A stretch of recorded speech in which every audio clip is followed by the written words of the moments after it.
அதிமுக ஆட்சியின் மக்கள் நலத் திட்டங்கள் திமுக ஆட்சியில் நிறுத்திவிட்டதாக முன்னாள் அமைச்சர் உடுமலை ராதாகிருஷ்ணன் குற்றம் சாட்டியுள்ளார்.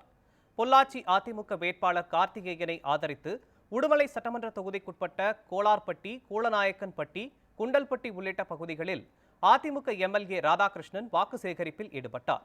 அப்போது கடந்த சட்டமன்ற தேர்தலில் கோவை மாவட்டத்தில் 6 அதிமுக சட்டமன்ற வேட்பாளர்கள் வெற்றி பெற்றதாகவும், ஆகவே பொள்ளாச்சியில் அதிமுக வேட்பாளர் வெற்றி பெறுவது உறுதி என்று அவர் தெரிவித்தார்.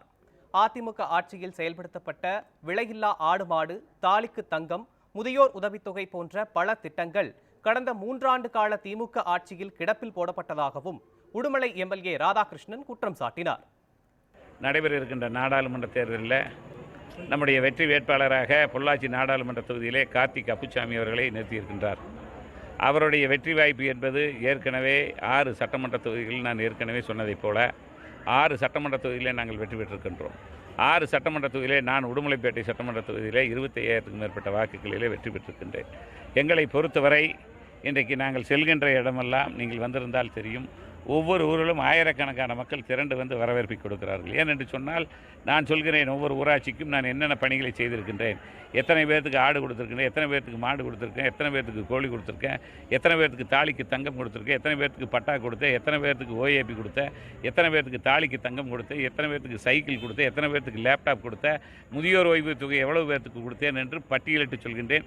ஒவ்வொரு ஊராட்சிக்கும் தார் சாலைகளானாலும் சரி, சாக்கடை வசதிகளானாலும் என்னென்ன செய்தேன் என்பதையெல்லாம் ஒவ்வொரு ஊராட்சியிலும் பட்டியலிட்டு சொல்கின்ற பொழுது அந்த மக்கள் நாங்கள் கொடுத்த திட்டங்கள் மட்டும்தான் இன்றும் அவர்கள் நினைவிலே இருக்கின்றது. கடந்த 3.5 ஆண்டு காலத்தில் இந்த திட்டங்கள் அனைத்தும் நிறுத்தப்பட்டிருக்கின்றன.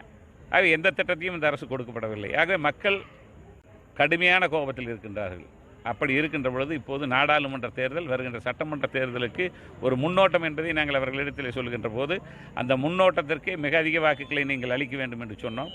அவர்கள் மிகுந்த ஆதரவை கொடுத்திருக்கிறார். ஆகவே எங்களுடைய வெற்றி உறுதியான ஒன்று. நாங்கள் கேட்பது, அடுத்து வருகின்ற சட்டமன்ற தேர்தலில் மீண்டும் எடப்பாடியார் முதலமைச்சர் ஆனால்தான் இந்த திட்டங்கள் அனைத்தும் உங்களுக்கு வரும் என்பதை நாங்கள் சுட்டிக்காட்டுகின்ற பொழுது அவர்களும் அதற்கு ஒப்புதல் கொடுத்து இன்றைக்கு ஆரவாரமாக அனைத்து பகுதியிலும், குறிப்பாக மகளிர் அணி சேர்ந்தவர்கள் தான் திரளாக வருகை தந்து எங்களுக்கு வரவேற்பை கொடுக்கின்றார்கள். ஏனென்று சொன்னால், இந்த அரசு, அம்மாவினுடைய அரசு இந்த திட்டங்கள் அனைத்தும் மகளிருக்காக, குறிப்பாக ஏழை எளியோர்களுக்காக, நடுத்தர மக்களுக்காக, கணவனால் கைவிடப்பட்டவர்களுக்காக, விவசாய பெருங்குடி மக்களுக்காக உருவாக்கப்பட்ட திட்டங்களை இந்த அரசு இழுத்து மூடிவிட்டது.